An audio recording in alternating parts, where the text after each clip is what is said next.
નમસ્કાર નડિયાદ. હું ગૌતમસિંહ સુદાન, સામાજિક કાર્યકર નડિયાદ. આપણા નડિયાદની અંદર કોલેજ રોડ ઉપર અને પેટલાદ રોડ ઉપર બે જગ્યાએ નહેરો પસાર થાય છે. અને એ સિવાય જ્યાંથી પણ ખેડા જિલ્લાની અંદર નહેરો પસાર થતી હોય અને જે એંગલ કોર્નર આવતા હોય અને એ જગ્યાએ જેમ કે ઝલક આગળ સિંચાઈ વિભાગના જગ્યામાં હોર્ડિંગ્સ લાગેલા છે. અને એ હોર્ડિંગ્સ કોના કહેવાથી લાગેલા છે? એ સિંચાઈ વિભાગે મંજૂરી આપેલી છે, ટેન્ડર પાસ કરેલું છે, ઇજારાથી મંજૂર કરેલા છે કે પછી હપ્તાખોરીથી મંજૂર કરેલા છે? આમાંથી ગમે તે એક બાબત તો છે જ હોર્ડિંગ્સ બાબતે. ઠીક છે ને?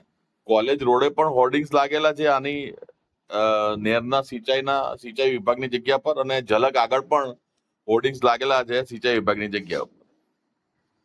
તો શું આ બાબતે આ જે સિંચાઈ વિભાગના અધિકારીઓ શ્રી છે તેઓ શ્રી ધ્યાન નથી આપતા કે વિઝિટ માટે જાઓ છો કે નહીં જતા તમારા સર્વિસ રોડ ઉપર? મહી સિંચાઈ વિભાગના જે અધિકારીઓ છે તેઓ આ નહેર ઉપર વિઝિટ માટે જાય છે કે નથી જતા?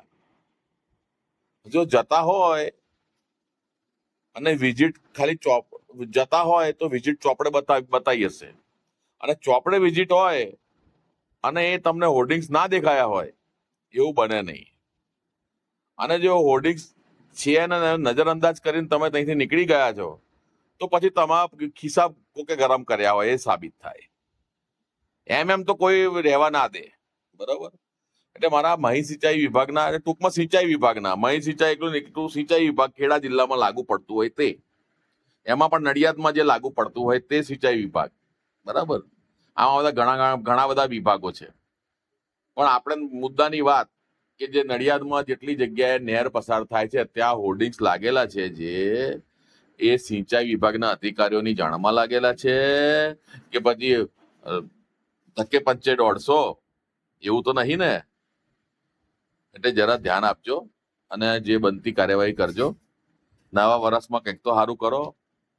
લાખ રૂપિયા પગાર લો છો તો પછી પગાર લઈને કંઈક તો કામ કરો. હમુરગું શું આ કામ કરો ને એવી ભારત દેશની સેવા છે. સરકારી નોકરીમાં આવ્યા પછી માત્ર ને માત્ર એક જ ધ્યેય હોય છે કે કઈથી રૂપિયા ઉછેડવા, બસ.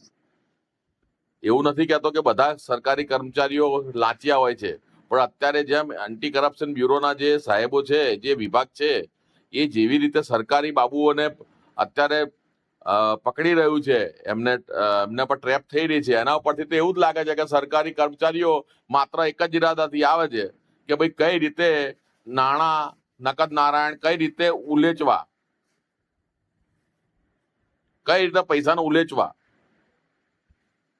ખિસ્સા ભરવા. પણ એ તમને પૈસા કોઈ દર કામમાં લાગવાના નહીં એ બી સમજી લેજો. ભલે તમે ગમે તેટલા ખોબા ભરીને લઈ જાઓ પણ તમને કશું એક રૂપિયો કોમમાં લાગશે નહીં, એ હું તમને ગેરંટી આપીને કહું છું. જય હિન્દ, જય ભારત. શેરે ગુજરાત ન્યૂઝને શેર કરો, સબસ્ક્રાઇબ કરો અને લાઈક કરો.